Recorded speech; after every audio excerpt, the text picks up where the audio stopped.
Assalamualaikum warahmatullahi wabarakatuh. My name is Hoirun Nisa. You can call me Miss Nisa as the English teacher of SMA Islam An-Nizam. How are you going today? I hope you all healthy and in Allah's protection. So without further ado, let's get to the lesson. Okay, Assalamualaikum warahmatullahi wabarakatuh. Good morning for all of my dear students. Here we are meeting again after a while ya, setelah beberapa lama, after a holiday for the new semester, for the new year. Jadi kita bertemu lagi di pelajaran bahasa Inggris wajib hari ini ya. Although we haven't learned face to face in the school yet, jadi kita nggak bisa belajar di sekolah tatap muka secara langsung. Walaupun begitu, I hope you have a better spirit to learn from home still ya. Jadi kalian harus tetap punya semangat yang lebih lagi bahkan dari semester sebelumnya, untuk berjuang lagi, survive di semester ini ya, untuk survive lagi di semester ini. Dan yang paling utamakan adalah berdoa supaya pandemi ini segera berakhir. Nah juga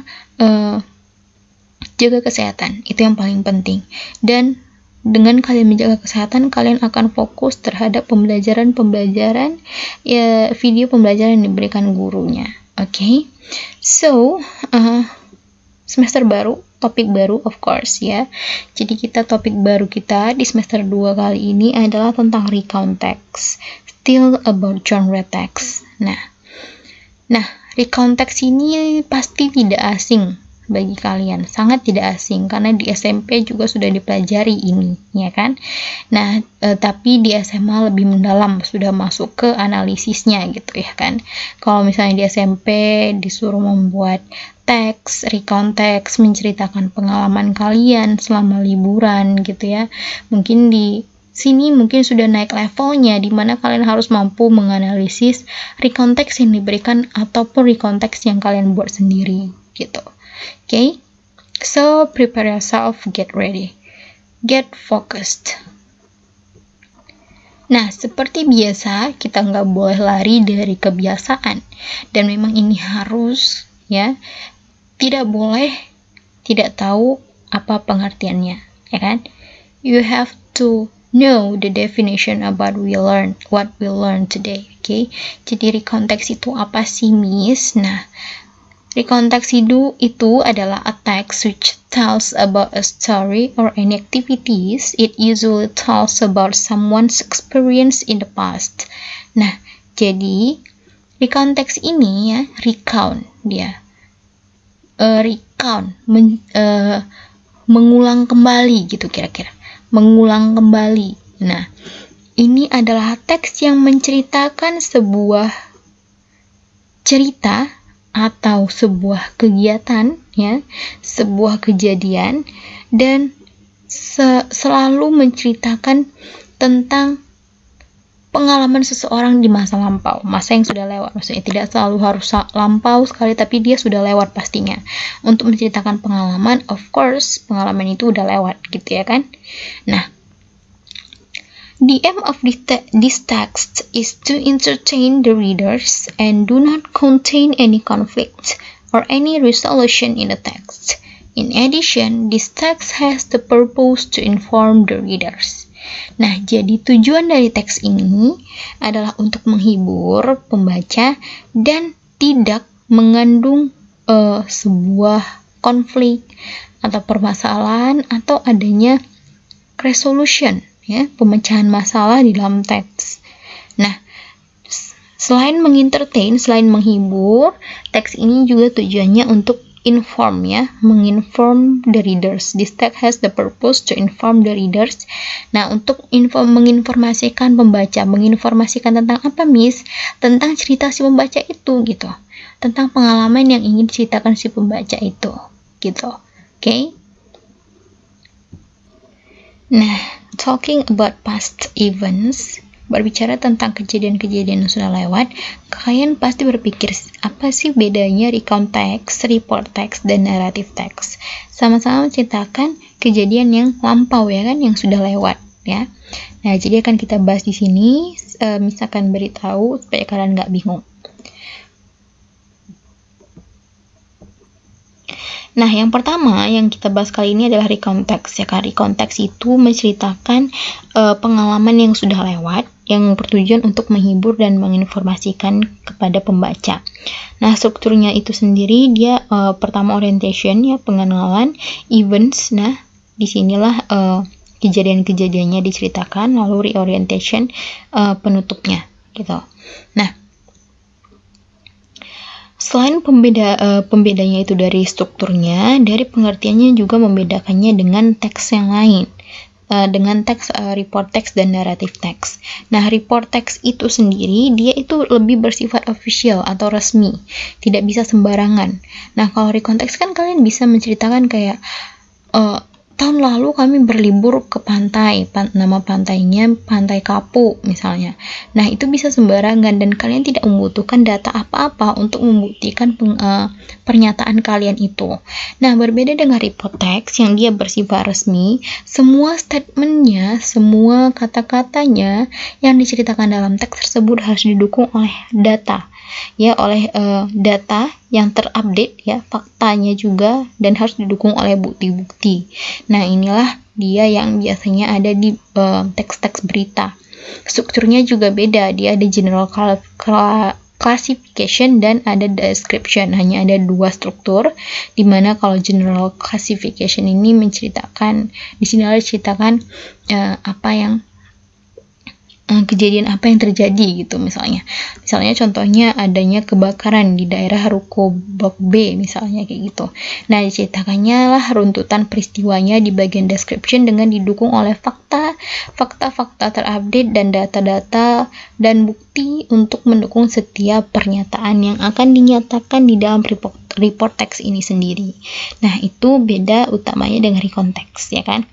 Nah, lalu perbedaannya dengan naratif teks. Nah, naratif teks ini lebih dia bersifat hayalan gitu, tentang legenda, mitos, dongeng ya, yang tidak terjadi di dunia nyata ya, tidak terjadi di dunia nyata yang benar-benar di dunia nyata. Walaupun dia mirip seperti kejadian zaman dahulu di dunia nyata, cerita di naratif teks itu lebih ke ada rekayasanya sedikit untuk mendapatkan moral lesson. Itu biasanya dulu orang tua untuk mendapatkan moral lesson ketika menceritakan atau membacakan cerita kepada anak-anaknya untuk mendapatkan pesan di mana si anak dapat mempelajari pesan dari cerita tersebut gitu. Nah, dari strukturnya sendiri ada pengenalan. Nah, kalau naratif teks ini beda dengan recontext dan report text, sangat beda. Dimana kalau naratif teks ini pasti ada complication-nya, pasti ada masalahnya, ada konfliknya, dan ada pemecahan masalahnya lalu ditutup gitu. Pasti ada konflik dan ada pemecahan masalahnya, sangat berbeda dengan report text dan recontext gitu. Oke, sudah tahu bedanya kan? Oke, next kita lanjut. Okay, we continue to the generic structure of recontext. Jadi kita lanjut ke struktur umum dari recontext itu sendiri. Ada 3, orientation, events, dan reorientation. Orientation di pendahuluan, di perkenalan, di mana dijelaskan tentang latar belakang, ya, informasi tentang siapa, kapan, dan di mana kejadian itu terjadi gitu. Nah, lalu masuklah ke events-nya. Kejadian-kejadiannya diceritakan pertama kami pergi ke sini. Kami berangkat naik bus, lalu sampai di sana jam sekian, lalu kami langsung menuju villa misalnya. Nah, diceritakan secara chronologically, secara berurut juga ya. Dia mengikuti urutan kronologisnya gitu. Nah, lalu ditutup oleh reorientation. Nah, reorientation ini adalah penutup yang biasanya ditutup tentang pendapat atau perasaan si penulis. Misalnya di bagian akhir itu, I was so happy to have a holiday in that beach misalnya. Saya sangat senang berlibur di pantai itu. Nah, itu mengungkapkan perasaan atau pendapat si penulis di bagian reorientation atau endingnya gitu biasanya. Oke? Okay, next, language features of recontext. As usual, the discussion of language features of recontext needs a long time, such a long time to talk about it. So we will discuss about language features of recount text itself, ya, secara tersendiri in the next meeting. Jadi, secara umum karakteristiknya unsur kebahasaan dari recount text itu ada 3 aja ya, berbeda dengan teks yang lain yang lebih banyak unsur kebahasaannya. Kalau recount text hanya 3 saja, yaitu penggunaan past tenses, berbagai macam tenses tapi di yang past ya. Lalu ada adverbs atau adverbial phrase, ini sama. Adverbial phrase ini adalah kumpulan adverbs gitulah kira-kira, penggabungan adverbs dengan noun yang lain gitu. Lalu ada conjunction of time. So we will discuss about it deeply in the next meeting. Okay, so we will analyze the generic structure of a recount text for the given example below. Jadi kita akan analisis dulu generic structure-nya, struktur umum dari recount text yang akan Miss berikan contohnya berikut ini. Okay, here is a simple example of recount text. Jadi ada contoh simple recount text. The title is My First Trip to Parry Island. Nah, ini perjalanan pertama saya ke Pulau Pari gitu ya. Nah, di sini sudah Miss tandain, sudah Miss beri warna yang berbeda yang menunjukkan generic structure of recount text-nya. Jadi, of course, generic structure of recount text itu ada 3 ya.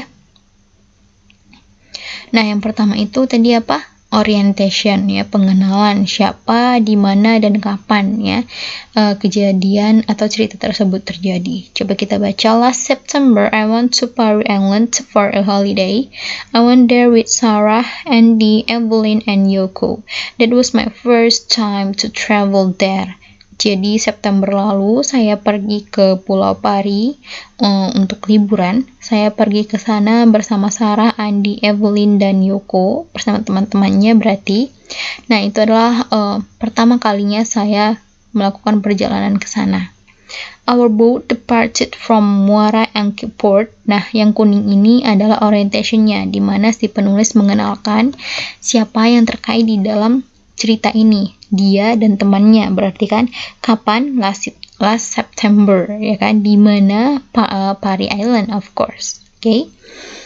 Our boat departed from Muara Angke Port to the island at 8 a.m. We arrived at Parry Island around 10 a.m. After that, we went to our guest house that we had booked before.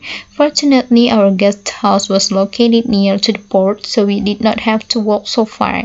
The first thing that we did after that was rent a bicycle. It only cost 20,000 rupiahs per day. That we did cycling for a while and had lunch before we decided to do snorkeling. When we went snorkeling, the fisherman who became our guide brought us to the beach far enough from our guest house. We did snorkeling there. The water was very clear. We could see groups of tiny fishes and beautiful coral under the sea. After we did snorkeling for approximately 3 hours, we returned to our guest house. Nah, jadi di sini ceritakanlah runtutan kejadian ceritanya. Yang pertama, mereka naik kapal. Nah, kapalnya itu berhenti di pelabuhan Muara Angke ya. Nah, sampai di pelabuhan Muara Angke yang menuju ke Pulau Pari itu jam 8 pagi, lalu sampai di Pulau Parinya itu jam 10 pagi. Nah, secara berurut dari awal diceritakan gitu ya. Lalu setelah itu kami pergi ke villa ya, semacam villa yang sudah kami pesan sebelumnya. Nah, sayang sekali villanya itu berlokasi di dekat pelabuhan. Jadi kami tidak maksudnya bukan sayang sekali. Beruntungnya beruntungnya villa itu berlokasi di dekat pelabuhan. Jadi kami tidak harus berjalan kaki sangat jauh. Nah, hal pertama yang kami lakukan sampai di sana adalah menyewa sepeda. Hanya 20.000 per hari dan kami berkeliling menggunakan sepeda dan makan siang sebelum kami memutuskan untuk melakukan snorkeling atau penyelaman ya. Nah, kami pergi menyelam dan